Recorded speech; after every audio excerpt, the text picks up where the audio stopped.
Agora vou falar sobre as 10 coisas mais perigosas que as pessoas dizem sobre ações.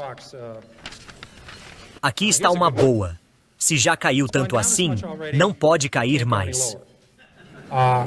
Lembro que a Polaroid foi de 140 para cerca de 107. As pessoas diziam, se chegar abaixo de 100, tem que comprar. É só encher o carrinho e comprar a ação. A ação chegou a 110, depois 103, e diziam, se cair abaixo de 100, compre Polaroid. A Polaroid quebrou a barreira dos 100. As pessoas começaram a comprar, e em 9 meses, a ação estava em 18. Então, quando dizem, já caiu tanto, quanto mais pode cair? Quer dizer, é loucura, mas sabe, pode continuar caindo. Na verdade, eu testei isso. Kaiser Industries. Eu era um analista novo na Fidelity. Íamos comprar um bloco de ações grande da Kaiser Industries. A ação tinha caído de 29 para 17. Estávamos prestes a comprar o maior bloco da história da Bolsa de Valores americana. Compramos, sei lá, 10 ou 15 milhões de ações. A 15,75 eu disse, meu Deus, a ação caiu de 29. Quanto mais pode cair? Então compramos esse bloco enorme. Cerca de 3 meses depois, liguei para minha mãe e disse, a ação da Kaiser Industries está a 10. Você deveria comprar isso. Caiu de 29 para 10. Quanto mais pode cair? Bem, foi para 9, foi para 8. Felizmente, isso aconteceu muito rapidamente. Ou eu estaria trabalhando no supermercado embalando sacolas, em vez de na Fidelity. Durou uns 6 meses. Tive que ir ao gestor do fundo e dizer, eu fui um pouco precoce nisso a 15,75. Chamamos isso de prematuro no ramo. Eu disse, teve uma correção, que é um eufemismo para perder muito dinheiro rápido. Então eu falei, vamos verificar isso de novo. Agora a ação está a 4. Eles possuem 45% de outro negócio. A Aluminum possuem 59% da Kaiser Steel. Possuem toda a Kaiser Electronics, toda a Kaiser Broadcasting, um monte de outras Kaisers, e não tinham dívidas. Acredito que ninguém nesta sala nunca faliu sem dívidas. Teríamos que dar algum tipo de prêmio pelos serviços prestados para alguém que faz isso.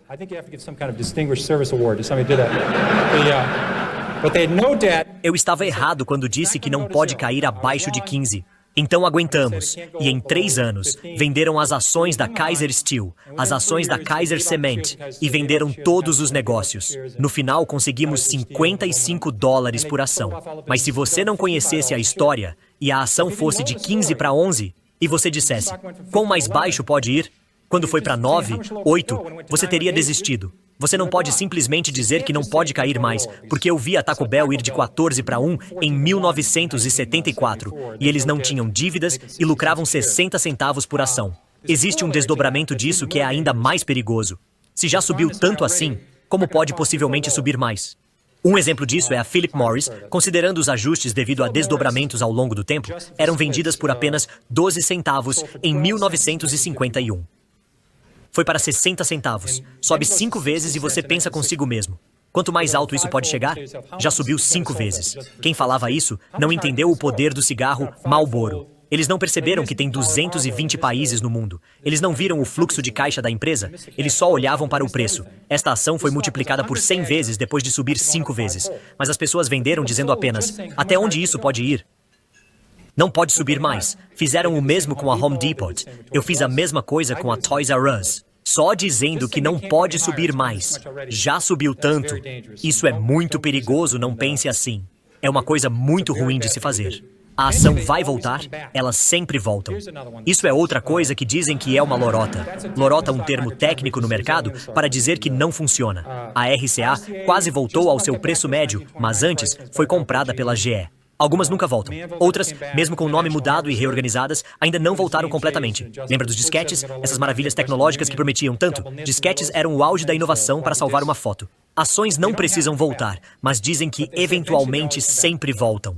Não é verdade? Aqui está outra boa. Está a $3. Quanto eu posso perder? Essa é ótima. Eu não tenho um computador. Não sei fazer contas complicadas. Mas vamos dizer que seu vizinho comprou $10.000 em ações a $50. Agora a ação está a $3. E você coloca $25.000 a $3. Quem perde mais se chegar a 0?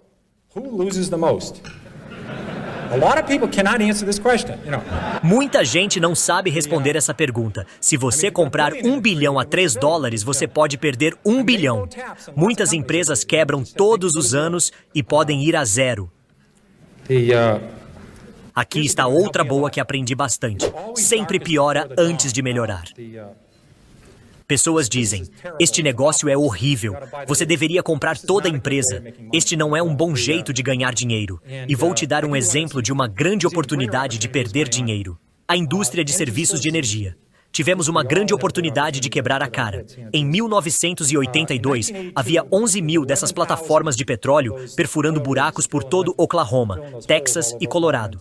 Tínhamos a contagem de plataformas toda semana. E a contagem caiu de 11 mil em 1982 para 6.083. Então caiu um pouco mais em 84. E centenas de empresas que trabalharam no setor, no manejo das lamas, nos serviços de poço, empresas de medição, as subcontratadas de serviços duvidosos, as empresas de broca, muitas oportunidades para perder dinheiro. O risco de perdas significativas é igual para todas. E as pessoas disseram, o negócio está péssimo, é hora de comprar esses grupos. O número de plataformas no setor foi de 11 mil para 6 mil, e depois para 5 mil. 8 anos depois, estava abaixo de 1.000. A indústria realmente começou a mudar cerca de 2 anos atrás. Tive a sorte de entrar na indústria de metais quando comecei na Fidelity. Eu tinha a indústria têxtil, que é um grupo ótimo para seguir, porque você acompanha empresas como J.P. Stevens, que foi fundada no século XVIII, Burlington Industries é outra desse ramo, uma das novas empresas que foi fundada em 1904. Essas pessoas já passaram por recessões, depressões, guerras mundiais. Eles já viram de tudo. Existe uma expressão clássica na indústria têxtil. As coisas sempre parecem piorar antes de desabar de vez. Isso é bom de lembrar, porque quando os negócios estão terríveis, eles podem ficar muito piores. Você chega a um nível de terrível à sexta potência. Quando voltar para meu preço de compra, eu vendo. Outra grande coisa que dizem. Alguém compra uma ação por 10, ela cai para 6, e a pessoa diz, se voltar para 10, eu vendo. Fazendo uma conta rápida, de 4 para 6, isso dá cerca de 66% de retorno. Nesse caso, você deveria comprá-la agora. Se você realmente acredita que vai voltar para 10, deveria comprar mais. Mas em vez disso, as pessoas pensam, se voltar para 10, eu vendo. Agora, o que você deve fazer é nunca colocar um número exato.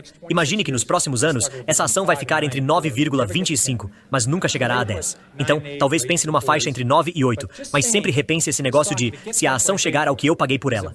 Essa é uma regra muito importante. Outra regra-chave é, a ação não sabe que você a possui. Lembre-se disso. Você poderia ser uma pessoa miserável. Você poderia ter, sabe? Feito muita coisa errada, nunca ajudou ninguém, nunca fez nada certo, teve 67 cônjuges, nunca fez nada certo. Se você tivesse ações da Coca-Cola nos últimos 50 anos, elas subiram. Você poderia ser a melhor pessoa do mundo, ajudar as causas filantrópicas, ajudar pessoas com desafios mentais, ajudar os pobres, ajudar pessoas com AIDS. Se você tem ações da Bethlehem Steel, ela vale muito menos do que valia há 30 anos. Não é sua culpa. Não leve isso para o lado pessoal. Mas as pessoas, às vezes, tratam ações como netos ou cachorros. Acham que a ação sabe quem você é. Não funciona assim. Outra boa que dizem, tenho ações tradicionais, não preciso me preocupar. Tenho ações conservadoras. Eu já vi de tudo com empresas de serviços básicos e energia, desde falência até triplicar o valor. Isso pode ser um paradoxo. Tivemos bancos de qualidade no Texas que foram a zero. Tivemos bancos de qualidade na Nova Inglaterra que foram a zero. Estas são empresas que existem há 150 anos, 120 anos. Já vi muitas pessoas herdando ações de alguém. Eles dizem que ouviram da mãe em seu leito de morte. Não venda a Long Island Lighting. Eu acho que essa mãe vai para o céu. Espero que tenha ido para o céu. Mas sabe, pessoas falam sobre ações em um jogo, ou uma viagem de férias, ou uma partida de baralho. Imagine falar no leito de morte sobre a ação da Long Island Lighting.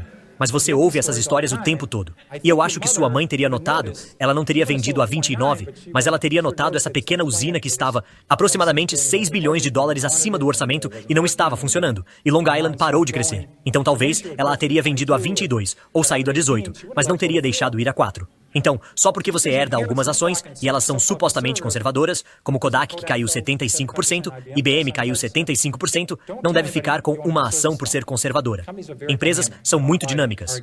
Não aceito esse argumento. Aqui está uma situação bem perigosa. Veja todo o dinheiro que eu perdi por não comprar a ação. As pessoas fazem isso o tempo todo. Eu coloquei em um dos meus livros listado em 2 páginas. Nos 13 anos que administrei o Magellan, eu listei umas 200 ações na bolsa que subiram 10 vezes ou mais e que eu não possuía enquanto eu geria o fundo. Eu possuía muitas ações. Listei 200 ações de A a L. Parei na letra L. E eu não tinha nenhuma dessas ações. Elas subiram muito e consegui me sair bem com a minha carteira. Mas as pessoas estão sempre preocupadas com a Microsoft que perderam. Elas passam todo o tempo preocupadas com ações que não conseguiram comprar. Você não pode perder dinheiro em uma ação que você não possui. A única maneira de perder dinheiro é vender depois que ela caiu. É a única maneira. Mas as pessoas insistem em olhar o jornal de manhã, ler a coluna do mercado e analisar. Aí olha para a Microsoft e pensa, meu Deus, as ações da Microsoft subiram 3 vezes, sabe? Eu ia comprar 1000 ações da Microsoft. Perdi 3.000 na Microsoft ontem à noite, enquanto dormia. Eu ia comprar 7.000 ações da National Semiconductor a 10. Agora está 17. Acabei de perder $49 mil na National Semiconductor. Elas fazem isso o tempo todo. Digo, é uma loucura, mas as pessoas realmente fazem isso. Outra boa que falam, perdi essa, vou recuperar na próxima. Isso geralmente não funciona. Existem muitos imitadores de negócios que tentam replicar o modelo de negócios. Comprar o próximo de algo geralmente não funciona. Isso é péssimo. É como comprar nas quedas. Sempre achei que era melhor comprar após as quedas. Parece uma regra mais sensata. Talvez você precise explicar isso para algumas pessoas. Esse é outro termo técnico que pode precisar ser esclarecido depois do expediente. O que é uma queda?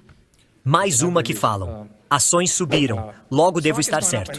Ações caíram, portanto devo estar errado. Já me convenci que as pessoas fazem isso o tempo todo. Compram um pouco de uma ação por 10 e ela vai para 13. Agora, esquecem tudo que sabiam quando compraram por 10. Elas não fazem ideia do que essa empresa faz, mas foi para 13. Aí hipotecam a casa e compram por 13. O melhor que poderia acontecer é a ação ir diretamente de 10 para 4 para essas pessoas. Eventualmente chega a 4, mas vai para 13 antes. E aí se convencem, compraram 100 ações a 10 e agora compram 20.000 a 13. E o fato é que as ações foram de 10 para 13 porque subiram.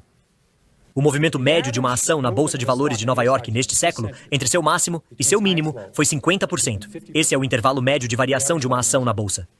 Isso significa que uma ação que começou o ano a 20, em algum momento do ano foi vendida a 16, em algum momento do ano foi vendida a 24, pode ter terminado o ano a 21, pode ter terminado o ano a 19. O intervalo médio de uma ação na Bolsa de Valores de Nova York é de 50% em 12 meses, entre seu máximo e seu mínimo. Então, as ações sobem e descem muito dentro de um ano. E dizer que se as ações estão subindo, significa que você está certo. Não, isso não significa absolutamente nada. Então, não compre por impulso com base nas certezas do preço.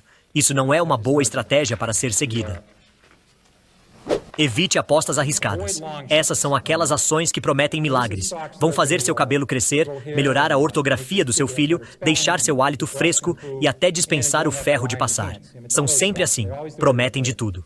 Mas falta algo. Eles ainda não têm nenhuma venda. Esse é o elemento que falta na história. A história é sensacional, mas não há lucros nem vendas ainda. Mas, meu Deus, se isso funcionar, vai ser a próxima aposta arriscada.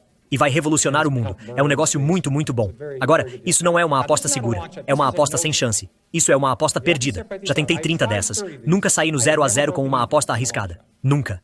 Já fiz 25, 30 vezes o meu dinheiro em algumas ações da minha carteira. Nunca pensei na Sallie Mae ou Fannie Mae ou alguns bancos que tinha, ou o Stop and Shop que fiz 20 vezes ou 30 vezes o dinheiro investido. Eu não fazia ideia antes, apenas acompanhei a história. Eu não fazia ideia. Depois de 10 anos, você olha para trás e diz, meu Deus, ganhei muito dinheiro com isso. Mas quando entrei pensando que poderia fazer 4 vezes meu dinheiro, nunca saí no 0 a 0. Então não façam apostas arriscadas prevendo o futuro, pessoal. Elas não funcionam. E novamente, se uma ação está a 3 e tem um grande potencial, anote a história e o código da ação. Se ela for chegar a 300, tudo bem comprá-la a 15. Confira mais tarde. Volte e veja se ela ainda está na bolsa.